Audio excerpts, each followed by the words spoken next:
like to introduce our speaker for tonight. Yolanda Richards serves as an account manager for local government at Esri. And in a role, she works closely with the City of Chicago and the sister agencies of the City of Chicago to support their efforts in solving critical issues of geospatial problems and technology. Yolanda also supports Esri's Racial Equity Initiative to inform and provide resources available for agencies that tackle systemic racism and racial justice. She's a very busy person. In addition, she works on programs and initiatives through North Star, a community organization connecting persons of African descent in the GIS and locational intelligence industry.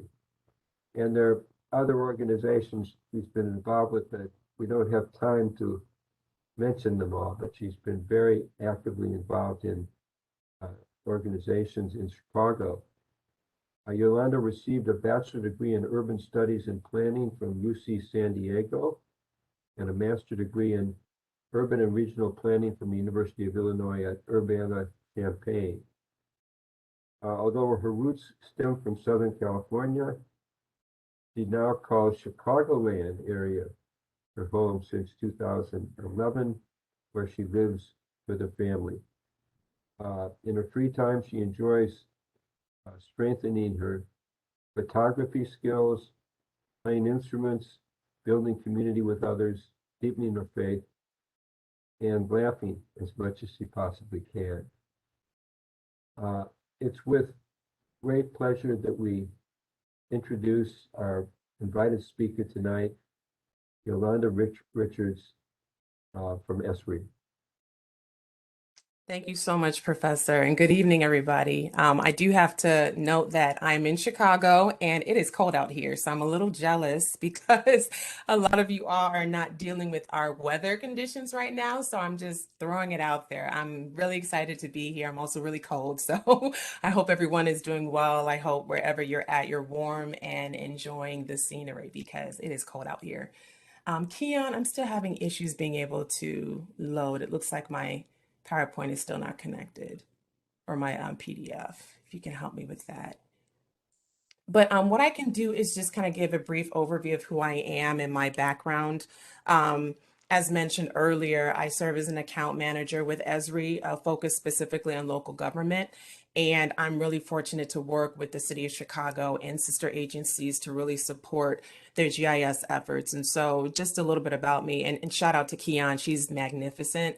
Do not underestimate folks who are helping with technology because it can be crazy in these streets. So thank you, Keon. This is kind of an overview of what I will be addressing. Please do not hesitate to ask questions and put it in the comment. I hope to be able to answer as many questions as possible. But this is kind of a rundown of what I will be talking about. It's subject to change. It might go in different directions, but please bear with me. What I really want to do is just give you an overview of just the experiences I've been having, not only working in the GIS space, but how that manifests and exists in the Chicago area, but then also this conversation about social justice and how that came about, not only with Esri, but even looking at GIS technology as a whole and how GIS can be a tool to really address those issues. So I hope you enjoy. So before I get deeper into the conversation, I always have to give a shout out. And so I'm really big on teamwork. There's no I in team. And so I cannot do what I do if I don't have an amazing team of colleagues and folks who have amazing skill sets to really support and elevate the work. So I say that because a lot of what I do is really driven by the team that really supports our efforts, not only with the City of Chicago, but also in local government, with our technology, and really looking at social justice. So this is just a handful of people that I'm really blessed and fortunate to work with. There's so many more that I wish I could put on this screen, but PowerPoint has limitations, so I can't put everybody on the screen, so I apologize. But this is just a snapshot of the individuals I've been really blessed to work with, and really they have supported me in this process, so I'm really appreciative of them. So shout out to our team. So I don't want to always make assumptions. Obviously, I know the University of Redlands is near and dear to our president and CEO, Jack Dangerman, but I want to kind of give a brief overview for those who may be on the line and don't know what Esri is and what we stand for. But Esri stands for Environmental Systems Research Institute. And so we are a geospatial location intelligence company. Notice I did not say mapping because we do more than mapping. But we are essentially people who care about local intelligence and really being able to use the technology to not only change the world, but to solve critical problems. And so we say that near and dear to our hearts because we truly believe in the power of technology and GIS and how not only mapping, but data analytics and spatial technology can really address critical issues across the globe. And so obviously racial equity is one of the many things that we deeply care about.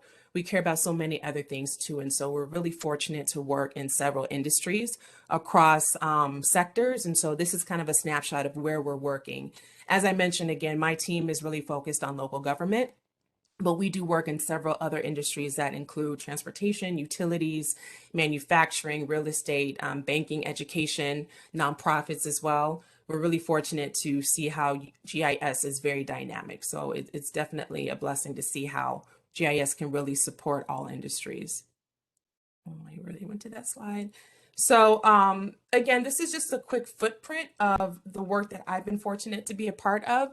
And so working for the city of Chicago is very dynamic because, as I mentioned, GIS is dynamic. And so we're fortunate to work with various departments as well as sister agencies, whether it's the planning department, whether it's cultural affairs, whether it's the park district, the inspector general, the mayor's office, housing authority. I say that because I think it's important to talk about the ways in which GIS can be dynamic, not only from a departmental standpoint, but how racial equity and justice can manifest in those different departments. And so we're really at a place where we're understanding the ways in which social justice plays into not only the fabric of these different departments, but other industries as well. So before I get deeper into this, I really just want to set the tone in this conversation. I want to also give a shout out to those of you who are working in this space in justice. This is not easy work. And I say that very honestly and transparently. It's not easy. And so it's not easy because for some of us, we have to deal with these realities on the day to day. A lot of this may be personal. A lot of these types of projects and the work that we do may trigger. And so I want to say that because for those of you who are working in the racial social justice kind of realm, I want to really applaud your efforts, and I hope you're finding the peace to be able to have those moments to yourself to really kind of take a deep breath, because this is not easy work. It's powerful work, it's important work, it's impactful work, but it's not easy. And so I kind of just want to set that tone. And I also want to say that some of the slides that I share may be somewhat triggering, and that's not always the intention, but sometimes truth telling needs to be present in our communities as we're talking about these things. And we're trying to be a lot more intentional about how we're truth tellers and how we're able to combat a lot of the ugliness of racism. And so I just want to set that tone out there.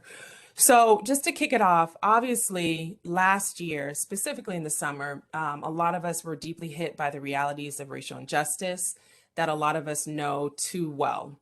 And that could be from a personal standpoint, or it could be in the corporate setting or in the educational setting. We were all deeply impacted last year by racial injustice. And so just thinking about that, a lot of us found ourselves really trying to survive a pandemic. Obviously, we were hit with this pandemic with COVID-19, and it was really painful because this pandemic quickly revealed the reality of the lethal impact of racial inequities. But we also had another plague, which was racial injustice. And so we saw this, and we'll talk more deeper about the killing of George Floyd. But this is also deeply personal for us to look at what was happening in Chicago with the pandemic and how we were seeing that the city revealed racial disparities in hospitalizations and deaths that really devastated Black and Latinx communities and families. And so just seeing the numbers and the number of families that were impacted by COVID was painful. And just to see the disparities was even more painful, just based on where you live and maybe the color of your skin. So with that being said, obviously, making matters worse, we were all, I would say the world was deeply impacted by the murder of George Floyd while watching him suffer and die for literally probably 8 minutes and I think 46 seconds as officers robbed him of his life in Minneapolis, Minnesota. So I want to kind of just stop at this slide for a minute and talk about how location really matters. This is really the theme into everything that we do from a social justice standpoint. Very interesting. And, the next slide will really talk about how these murders of Black men and women are deeply troubling. But I think it's very powerful to talk about why it was so triggering in a city like Minneapolis. I think for two reasons. These are my assumptions, and please correct me if I'm wrong. I'm sure there's more.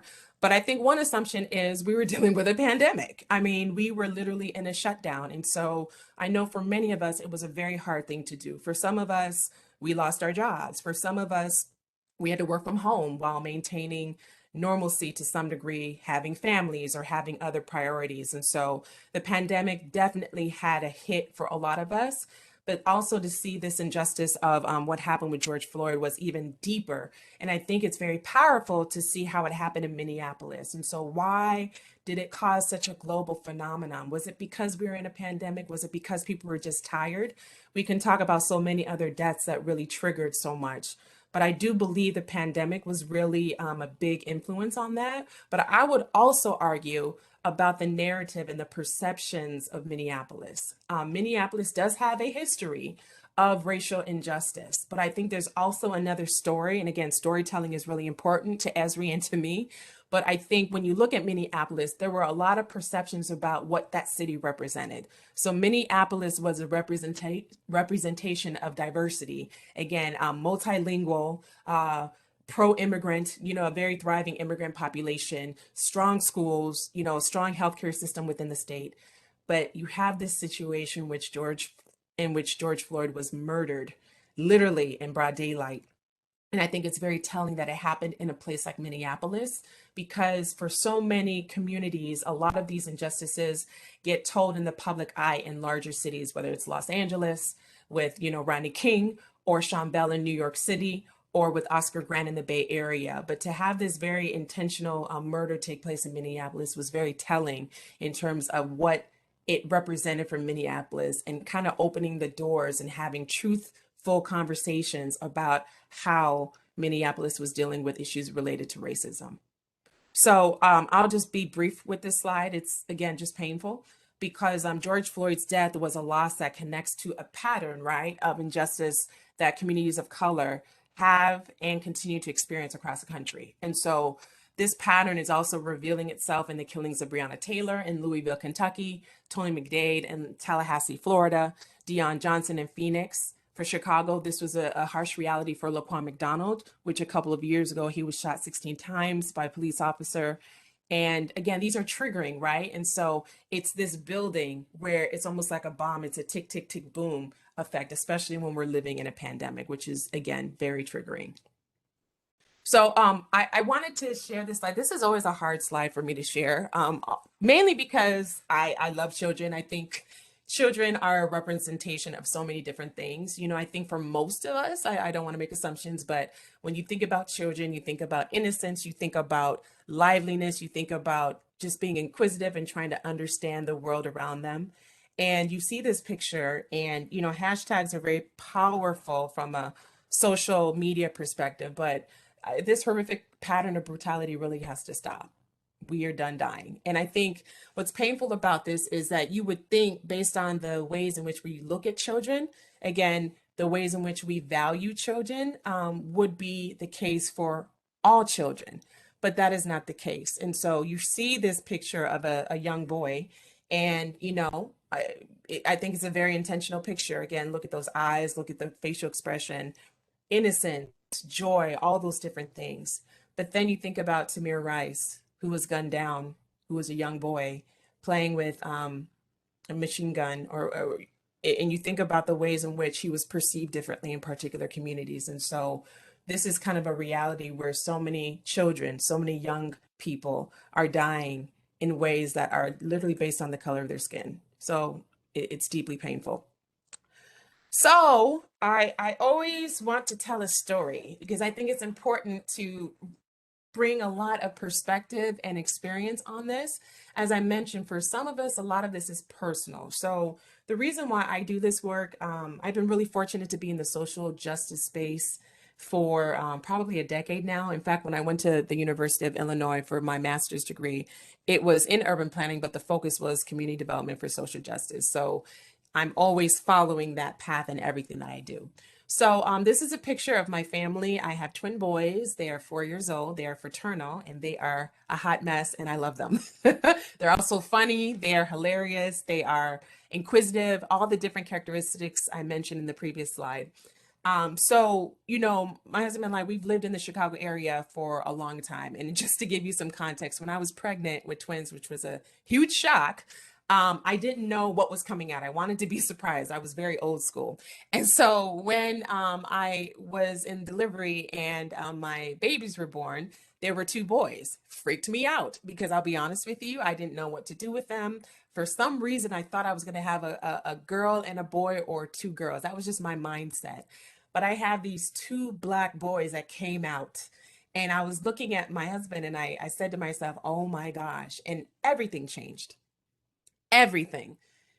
Questions about where we should live, how we should be intentional, what schools are they going to go to, how are we going to have those top conversations.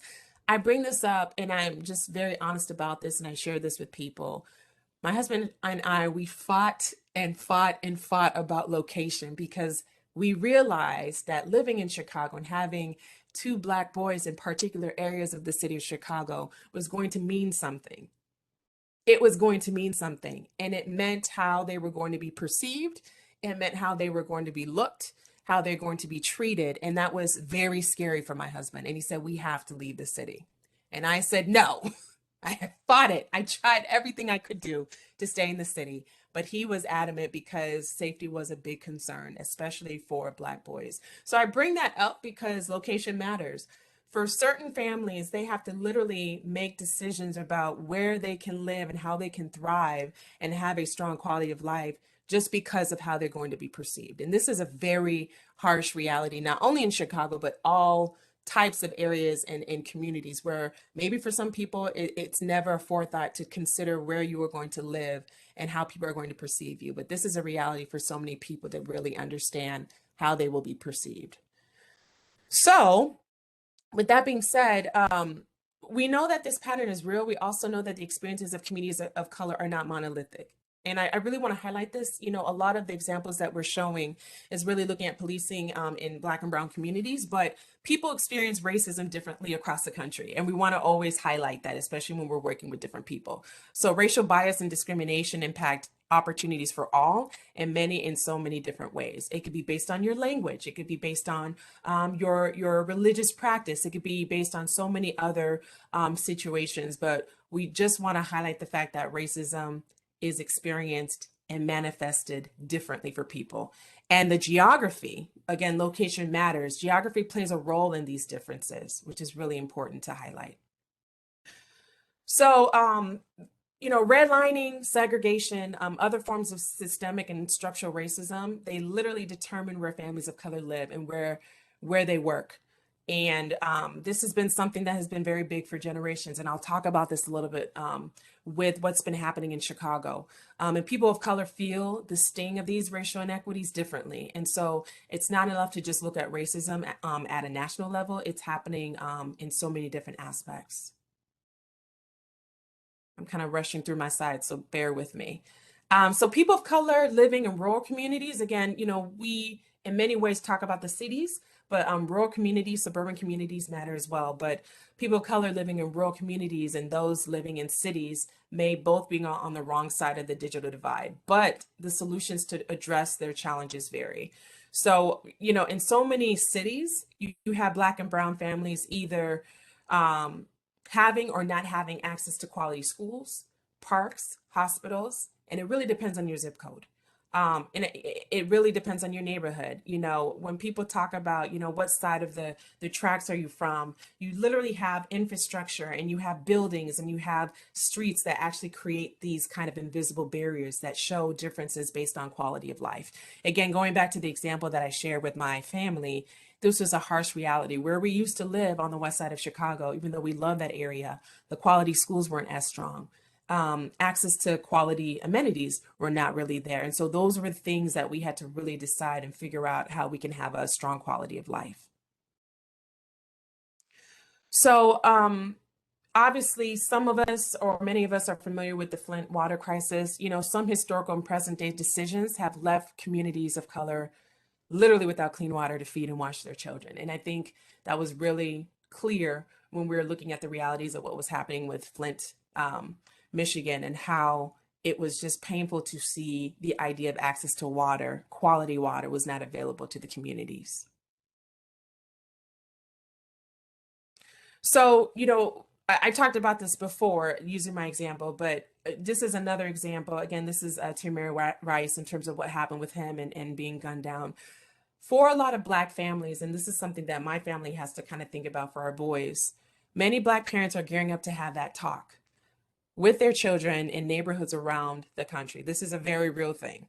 And some have that talk because they know that statistically speaking, their children are more likely to encounter police that will assume them a threat and treat them accordingly. And just giving the example of my oldest twin boy. So if you ever meet him, he's very lively, he's in your face, he's very excited. And that scares me sometimes because I know that that may be perceived differently for particular people, and it might be seen as a threat, even though I know the heart of my child. Unfortunately, the perception of my child will be a critical thing for me to examine because I literally have to tell him sometimes to calm down. And why would I do that for a 4 year old? He is lively, he's energetic, he's bold, he's funny. All those things literally scare me because I know in particular areas of where he could be, it could be perceived something in terms of how he's acting differently. Simply because of the color of his skin and the texture of his hair. This is a real thing. So a lot of parents know that the talk is necessary because they have been on the receiving end of unwarranted stops and excessive use of force in the very neighborhoods that they raise their families today. So this is a very real thing. So I'm just going to jump into this. All of these injustices play out in different ways and different locations all across the country. And so we know that when it comes to racial equity, race and place really matter. That is critical. We always talk about location is critical and how race definitely matters. So what I'm going to do is kind of transition right now and talk about Chicago briefly. I'm looking at my time. I'm just trying to make sure I'm doing okay. I'm about 6:31, so I think I'm okay. But as I mentioned before, I've been fortunate to work in the social justice realm in different capacities. So at a certain point in time, I worked with Chicago Public Schools. I was really fortunate to learn a lot about neighborhoods and the schooling system and how it was highly racist. I will say it again. A lot of school districts, you can tell and understand levels of racism in terms of how quality schools, whatever quality means, are perceived in particular communities. So I learned a lot working in the school system, and it was one of the most rewarding experiences I had working with children, working with principals, and working in neighborhoods. I also was fortunate to work with an organization called World Business Chicago. And so World Business Chicago serves as the economic development wing to the city of Chicago. It's a public-private partnership. It is a nonprofit, but they create a public-private partnership literally to promote the city as a place for businesses to grow and thrive. And I was there for quite some time and I learned a lot as usual. And one thing that I will say again, I'm from California, born and raised. You know, I'm a Cali girl. I still get cold out here. It's hard in these streets. But I love Chicago. A lot of people forget I'm from California because I rep the city like no other. And no disrespect. I love California. That was where I was raised and really bred. But Chicago has my heart. And there's a reason why I've stayed here. It's also painful to see what has been happening, understanding the history, but looking at what's happening. If you've ever visited Chicago, you know that it's a beautiful city with so many opportunities. And this is literally what I did at the organization. I literally talked about our thriving neighborhoods for better or worse, because we are a city of diverse neighborhoods for better or worse. And I'll get deeper into that. Our economic powerhouse is amazing. I mean, we have a dynamic and diverse economy. So when you think about cities and you think about industries, when you think about what's happening in Chicago, it's a powerhouse in terms of having multiple industries going on and doing well, whether it's in manufacturing, whether it's in the water industry, whether it's in tech. We are doing well in so many different sectors. Again, having a very diverse economy, which is really important for cities. Top talent. That's another conversation. But what I would say about that is that what we did was pride ourselves in having strong and amazing universities. And so these are the things, again, transportation hub, excellent transportation. Even the transportation industry is powerful. All of these things are how we were marketing the city to really promote businesses to come, grow, and do well. But I knew in the back of my mind we had to be truth tellers. What story were we telling and where were we talking about in terms of thriving? Because I knew in particular areas of the city, predominantly Black and Brown communities, I knew that there were a lot of challenges economically. There were a lot of issues related to violence. And I had a strong desire to really have conversations about why that was happening, but then also how we can be an agent to really spur economic development in a way that was equitable. So, in many ways, a lot of people talk about Chicago being a tale of two cities. I would actually say it's a tale of three cities. And this is why you have the kind of the narrative of why you should come to Chicago. If you see any city talking about their city, a lot of times you talk about downtown. And the reason why is because you're talking about a thriving kind of industry. A lot of industries are there. Sky Towers, kind of the active scene. A lot of that is deeply rooted into the liveliness of a city. But what I wanted to do was have honest conversations about what was happening in particular areas outside of the downtown area. And so I want to talk about the case of Inglewood. If you've ever visited Chicago, there's a narrative about how you talk about where you should and should not visit. And sometimes it's subject to change depending on the weather, depending on what's going on, what activities are taking place. And so Inglewood is on the south side of Chicago. It's a neighborhood that historically was a vibrant Black neighborhood. And like so many neighborhoods in Chicago, there was thriving activity, thriving Black businesses, thriving industry, a livelihood that was really powerful. And that's what people like to do. They love to talk about back in the day when things were kind of powerful as far as middle class communities that were thriving in terms of business prosperity. But because of fear and intimidation and white supremacy and the ways in which Black communities were actually thriving and doing better, a lot shifted and changed. I think also policy and integration caused a lot of those changes to take place. And so unfortunately, you see particular neighborhoods like Inglewood that are perceived to be violent, that are also perceived to be lower income, perceived to be a lot of things that may not be in a positive light. I do want to note, though, people live in these spaces. So we have to be careful about how we're talking to them because people live there. So their stories matter, their experiences matter. It isn't all bad. It isn't. But there are real conversations that need to be had in terms of why violence is so strong and rampant in particular communities. We need to start talking about access to capital. We need to start talking about the ways in which some of these neighborhoods have faced a decline because of housing policy that actually pushed African Americans out. We need to talk about a lot of these different issues that literally plagued Black communities and how it was all by design and how it was all spatial. I think that's really important. I talked about Laquan McDonald a little bit, but I do want to set the tone. I think when the murder of George Floyd took place, there was something different about how it happened, obviously in Minneapolis, but how Chicago was deeply impacted by this. A few years back, we faced a very similar issue. So this was just fresh for us. And again, other cities protested. You had a lot that was happening, not only in the US, but globally. I mean, it was powerful to see what was happening in Berlin and places like Sydney, Australia, and places like just all over on the continents. It was powerful. But there is something I would say about Chicago that was very triggering just because it happened a couple of years ago. So again, as I mentioned, Laquan McDonald was shot 16 times by a police officer, really, really impacted people. And I can literally talk about the sequence of events. Wednesday, again, this was a couple of years back, but the verdict came out. Thursday was Thanksgiving, Friday, protests for the rest of the weekend. And so I just say that because Chicago literally felt the heat and felt the pain of what was happening in Minneapolis. And it was just kind of a resurge of trauma that the city faced. And so you think about place and space and history matters. And so one of the reasons why I think it's such a powerful time to be working in Chicago, but then also doing this work is because of the fact that we are known to be racially segregated. And so I wanted to put this quote here because if you're familiar with the 1919 riots, this was literally during a time where the South Side of Chicago was thriving in terms of economic opportunity. And you had various people who were deeply, deeply jealous and concerned about how this was changing the economic base of communities. And so a lot of people have actually said the race riots of 1919 were actually the formation of Chicago's neighborhoods, just because you had a young Black man who was tormented by a white man who eventually this Black man drowned after the tormenting that he went through. And so it had a lot of tensions from Black and white communities, which led to this riot in Chicago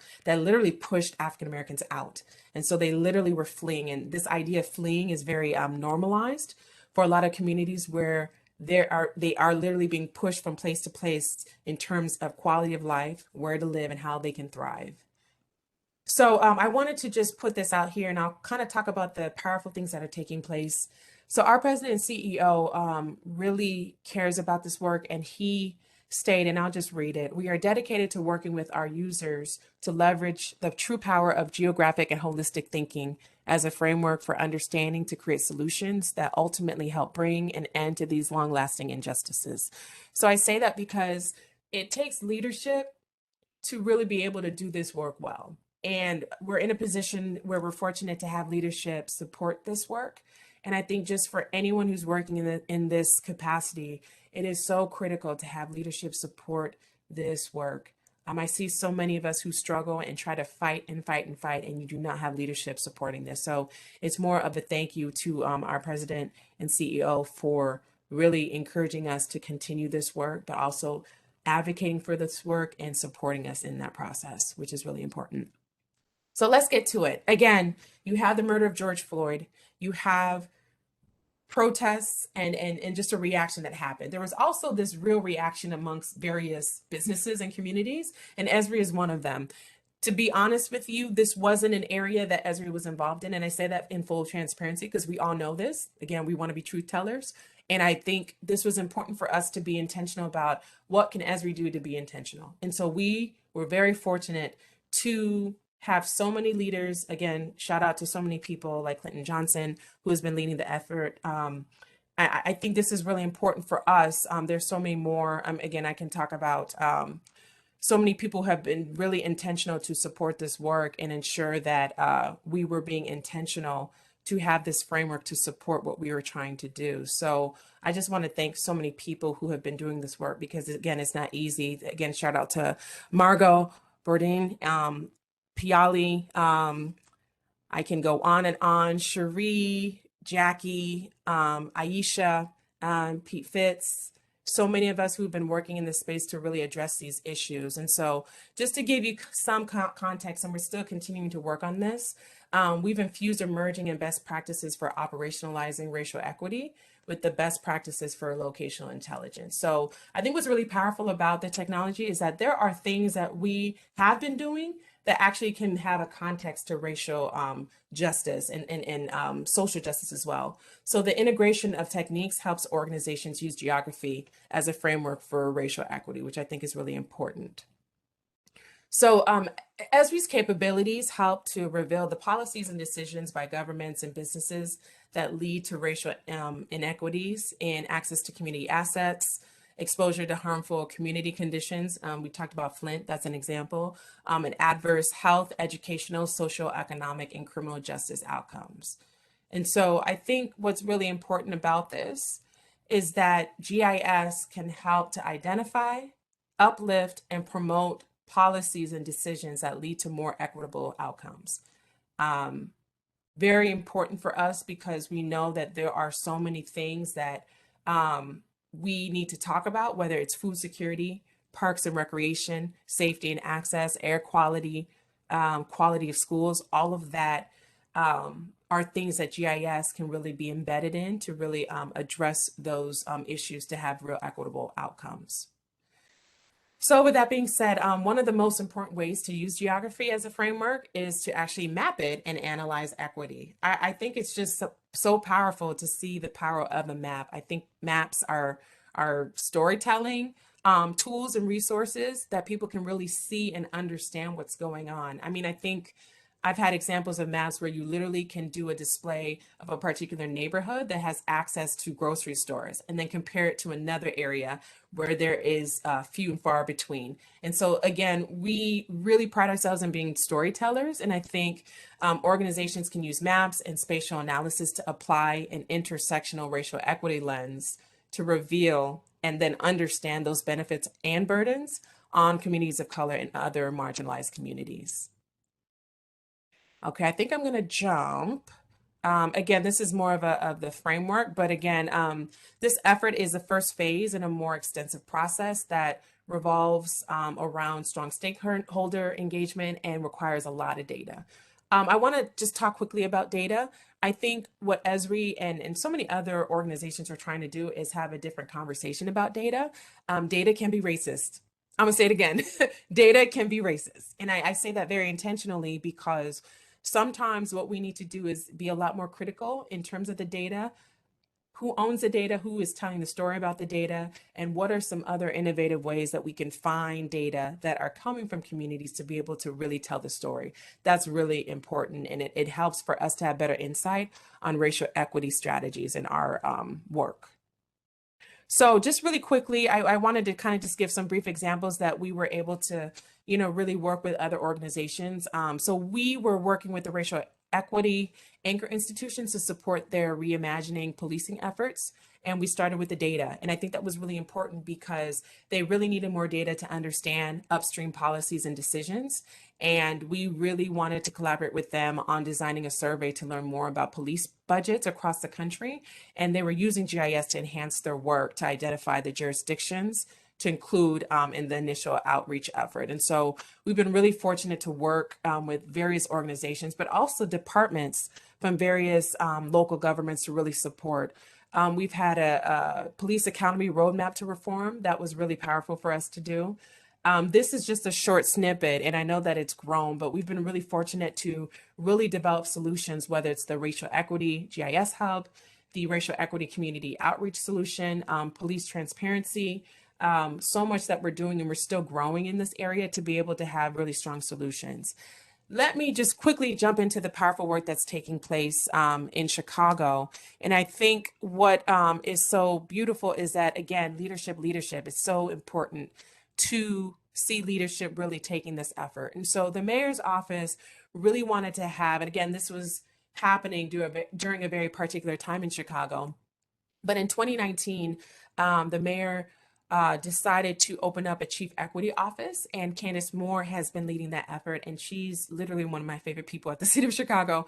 But she was hired to really be tasked with examining systemic racism that exists in Chicago, more specifically within city government operations, and then developing policies to help correct those racial disparities. And so we have been so blessed and fortunate to work with their team to do a lot of surveying. They actually had an event that took place that was really powerful for their initiative called Together We Heal. And they were able to have a public survey that was taking place during their summit to identify and have real conversations about racism and understand how people felt about it.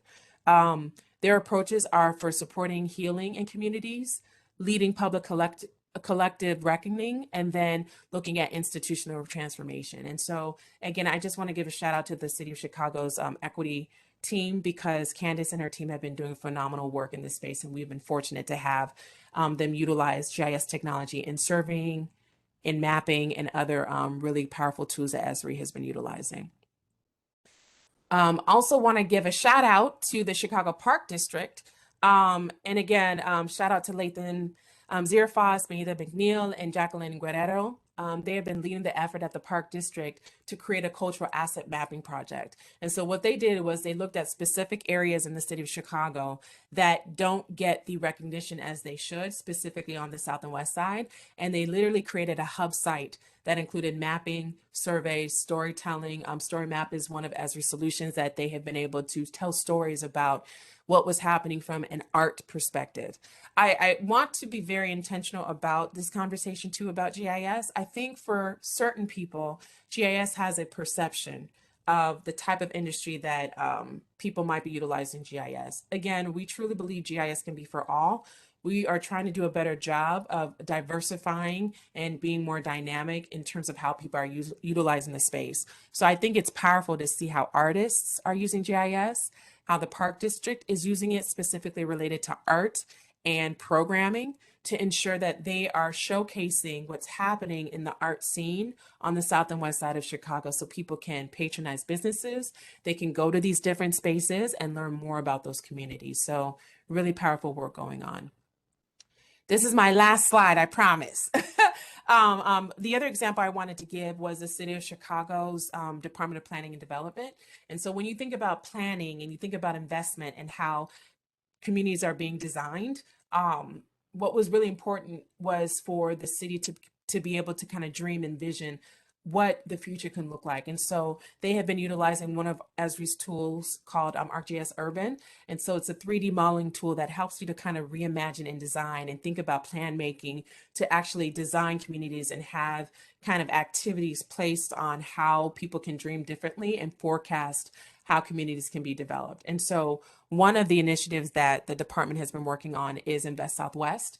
Again, notice that I've been talking about the south and west sides because the city has been very clear that there has been, obviously systemic racism, racialized violence within these communities. And so we're really fortunate that they're utilizing some of our tools and resources to support economic growth in areas that are needed most. They're focusing on 10 historic neighborhoods on Chicago's south and west sides, and they're utilizing our technology.